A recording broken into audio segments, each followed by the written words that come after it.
नई कौमी असम्बली का पहला दिन हंगामा राई से भरपूर था और आज पहले ही दिन इस असम्बली के एक मुअज़्ज़ज़ रुकन जनाब मौलाना फजलुर रहमान साहब ने जो कहा वो आप जानते हैं, आप सुन चुके हैं, लेकिन अब हमारे पास मौजूद हैं इस कौमी असम्बली के तीसरी मरतबा रुकन मुंतखब हुए हैं मुस्लिम लीग नून के सीनियर रहनुमा जनाब हनीफ अब्बासी साहब। भाई साहब बहुत बहुत शुक्रिया, आपने टाइम दिया, मुबारक हो। आप तीसरी दफ़ा MNA बने हैं, आपकी हैट्रिक मुकम्मल हो गई है। लेकिन पहले दिन हम आपसे सवाल जो है वो थोड़ा सा ऐसा पूछने लगे कि आप उम्मीद हम माइंड नहीं करेंगे कि मौलाना फजलुर रहमान साहब क्या कह रहे हैं, ज़रा सुनिए। कल कौमी असम्बली के स्पीकर और डिप्टी स्पीकर का और फिर उसके बाद नतीजे दिन का इंतखाब है, बिल्कुल बाइकआउट होगा आपका? जी, हमारा JY हिस्सा नहीं लेगी। इस पार्लियामेंट में, जिस पार्लियामेंट का नतीजा जो है वो अवाम के हाथ में ना हो और एस्टेब्लिशमेंट के हाथ में हो, उस ऐवान में हमें कोई हक नहीं है कि हम कोई दूसरी कार्रवाई में हिस्सा लें। अच्छा, अब मौलाना फजलुर रहमान साहब ने ये कहा है कि जी हम इसकी कार्रवाई में हिस्सा नहीं लेंगे, तो पहले दिन वो कह रहे हैं कि हम, और वो कल स्पीकर और डिप्टी स्पीकर के इलेक्शन में भी नहीं आएंगे। अच्छा मीर साहब, सबसे पहले तो आपको पता है कि हमारे तो बड़े पुराने बुजुर्गों में से हैं और हम इनके चाहने वालों में से हैं। लेकिन ये जो मौलाना साहब से हमें यही तवक्को थी कि वो हमें दुआएं देंगे, ना कि बद दुआएं देंगे। लेकिन इसके साथ साथ एक लफ्ज़ जो उन्होंने इस्तेमाल किया ना, देखें ना, ये अब KPK के अंदर अगर शिकस्त हुई है तो इस्टेब्लिशमेंट ने दी है। मतलब हम ठीक है किसी जगह पे रखें, मैं नहीं कहता, जिसका कोई कसूर है बताएं। हर बात आपकी मर्ज़ी की हो जाए बातें, आप बैठ के साथ सारी बातें कर लें, अदम एतमाद के दौरान सारी नेगोशिएशन करें, बैठें सारे, आप उस वक़्त मज़े लें अपनी मिनिस्ट्रियों की, वजारतों की, लेकिन बाद में जाके कहें नहीं जी नहीं, मीठा मीठा हाप अप और कड़वा कड़वा थू थू, इस तरह नहीं सियासत होती। मैं उन पे बात नहीं कर रहा, मैं जनरल बात कर रहा हूँ। उनसे तो हमें दुआओं की तवक्को थी, लेकिन कहने से मुराद ये है कि हमें कम से कम एहतियात से काम लेना चाहिए कि हम हर बात में ला के इस्टेब्लिशमेंट को ज़रूर बीच में रखना है। भाई हारे आप KPK से हैं, मैंने तो नहीं हराया आपको, जिन्होंने हराया उनके साथ तो आप बैठ गए हैं। मैं आपको एक बात बताऊँ, मौलाना की इज़्ज़त एहतराम हमेशा कायम रहेगा, लेकिन अपनी इज़्ज़त और एहतराम ख़ुद कायम करना होता है। आज मैं हैरान था जब मौलाना एंटर हुए असम्बली के अंदर। देखे ना, गैरत है बड़ी चीज़ जहाने तगोदो में, पहनाती है दरवेश को ताजे सरेदारा। यकीन माने जब वो मौलाना को बुरे अल्फाज से पुकारते थे ये लोग, बाउंड्रीज होती हैं सियासत के अंदर, हर जगह के ऊपर आप माशरे की हर फील्ड के अंदर बाउंड्रीज तय हैं।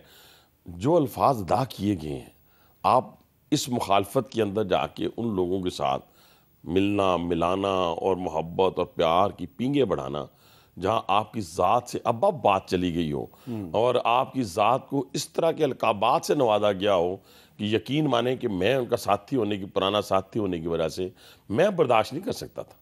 अच्छा, अब ये बताएं कि 302 अरकान ने कौमी असम्बली की रुकनीत का हलफ लिया है, जबकि टोटल नंबर जो है वो 334 है और अभी भी 336 है, अभी भी 34 अरकान मिसिंग है। तो ये हाउस मुकम्मल नहीं है, तो स्पीकर और डिप्टी स्पीकर का इलेक्शन ठीक है?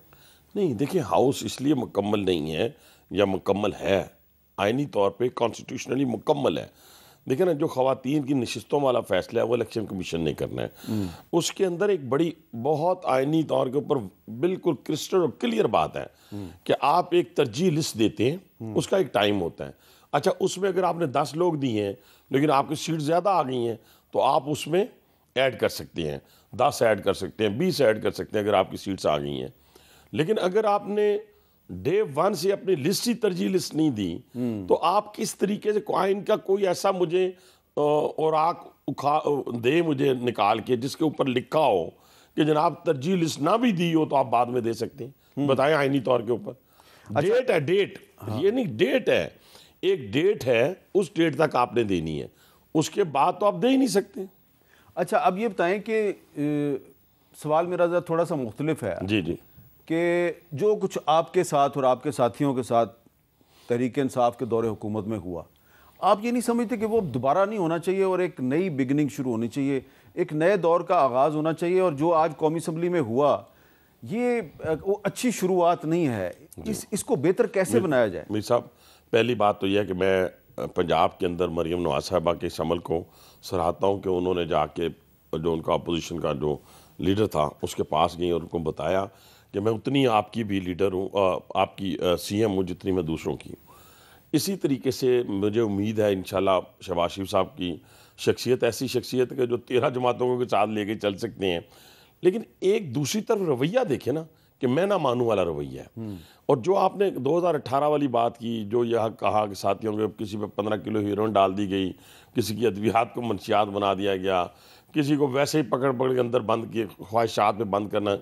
میں خواہشات کی صورت میں کسی سیاسی کارکن کو بند کرنے کے حق میں نہیں ہوں، لیکن میر صاحب جن لوگوں نے باؤنڈری کراس کی ہے نا، اگر ان پہ بھی آپ شفقت کا ہاتھ رکھیں گے تو پھر میر صاحب اس ملک کے اندر جتھے بہت ہیں. بار بار میں یہ لفظ استعمال کرتا ہوں، ان جتھوں میں اور ان میں فرق کوئی نہیں رہتا. یہ جو IMF کو خط لکھا گیا ہے، یہ آپ دیکھیں نا، میں نے ایک مثال آپ کو دی تھی ایک دفعہ پہلے بھی.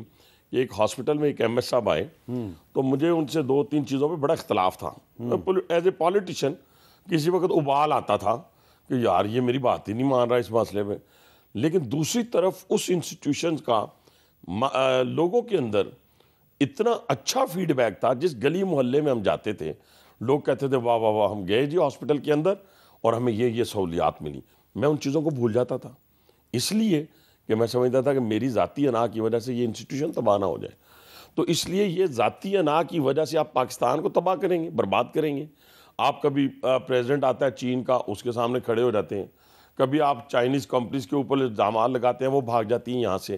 آپ دیکھیں، آپ انتخابات کے اندر غیر ملکی طاقتوں کو پکار رہے ہیں، اور ان کو پکار رہے ہیں جن کے بارے میں آپ کا خیال تھا کہ آپ کی حکومت گرانے میں ان کا ہاتھ ہے. آپ کی بات ذرا تھوڑی سی باتوں کو میر صاحب ذرا سمیٹیں. اور جو بندے 9 مئی میں کھل کے بات کر دیتا ہوں، 9 مئی میں ملوث ہیں اور جو ویڈیو میں موجود ہیں اور جو اس کے ماسٹر مائنڈ ہیں، یہ پلیز اس پہ نہ جائیں. یہ ایک ریڈ لائن ہے. لیکن سزا تو ابھی تک کسی کو نہیں ہوئی. جی ہاں، یہ بات پھر غلط بات ہے. میں سزائیں دینے نہیں جاؤں گا. IMF کو جو خط لکھا گیا اس پہ دوبارہ آ جاتے ہیں. جی آپ IMF کے خط کی بات کریں، یہ آپ کا ایک موقف ہے اور بہت سے لوگوں کا یہ خیال ہے کہ IMF کو خط نہیں لکھا جانا چاہیے. لیکن یہ بھی کہا جا رہا ہے کہ جی اس قسم کی تو گفتگو ہے، اس قسم کے بیانات ماضی میں اور بھی سیاسی لیڈر کرتے رہے ہیں. اور کل سابق وزیر اعظم شہید محترمہ بے نظیر بھٹو صاحبہ کے ایک سٹیٹمنٹ کا حوالہ دیا جا رہا ہے. سنیں انہوں نے کیا کہا تھا 2007 میں. Are you therefore suggesting that Congress or others should reduce US aid to Pakistan unless democracy is restored? Well, I would like them to link it to the restoration of democracy. Yes, I think they need to tell our military that our military has a vested interest in seeing a restoration of democracy. Most of the people in our army are patriotic. Most of the people in our army would not like to see any harm come to our country, and if they feel that the aid is going to dry up, they'll have an institutional interest in promoting democracy to keep the aid coming in.